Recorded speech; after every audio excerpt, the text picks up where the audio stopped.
Hollywood's progressive snowflake era is over with shows now hot, horny, and white. New York Times guest essay says.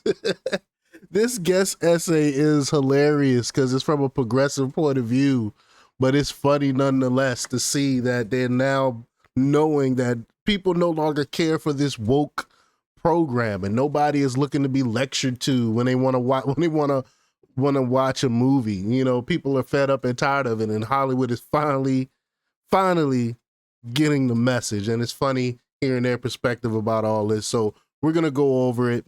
But before I get started, go ahead and hit that like button, share this out so we can get this information out there. Subscribe if you're not already a subscriber, and hit that alarm bell so you know when I'm putting out new stuff. Also, check out my link tree in the description. It has a link to my Patreon. That's where I talk about things that I can't talk about here. There's also a link to my Instagram and my X account, so follow me there as well. All right, so let's get into this news. Now, this comes from the New York Times. Well, actually, this comes from Fox News by way of the New York Times. And they report that Hollywood's progressive snowflake era is over, with studios turning away from DEI and socially conscious programming, a New York Times column argued on Saturday. Quote, Hollywood is rapidly shifting away from the socially conscious framework that for more than a decade has driven its narratives, casting, and green lights. Editor-in-chief of The Wrap, Sharon Waxman, wrote in a guest essay for the New York Times. Waxman pointed to the recent sale of an anti-woke reboot of the 1992 Paul Verhoeven film Basic Instinct as an example of how Hollywood is pivoting away now just from not just from diversity, equity, and inclusion in its business practices, but from social justice oriented outlook at the box offices as well. Thank God. I mean, because it finally hit them where it hurt, their wallet. People are no longer going to the movies, again, like I said, to get lectured to. Who want to sit through a damn lecture when they just want to be entertained? And people, like I said, Hollywood is finally finding out, but they had to find out the hard way. I mean, look at Disney. My gosh. When is the last time Disney produced anything that people were excited about and actually liked? She cited the Netflix show The Hunting Wives as evidence that Hollywood is no longer woke, proclaiming that everyone on the series is, quote, hot, horny, and white. What? Who looks for that in the movie? I just look for entertainment. I don't care about any of that stuff. But of course, leftists do. She said, quote, the new rules resulted in a strict, if unspoken, set of boundaries that tactically put certain topics and categories outside the accepted circles of casting and green lights. It isn't only that conservative groups gripe that when she got there in quotes, stories don't get produced, Waxman said, but I also can't count the number of times I've heard quiet frustration from a reasonably accomplished white male screenwriter. Oh, you get the jab here.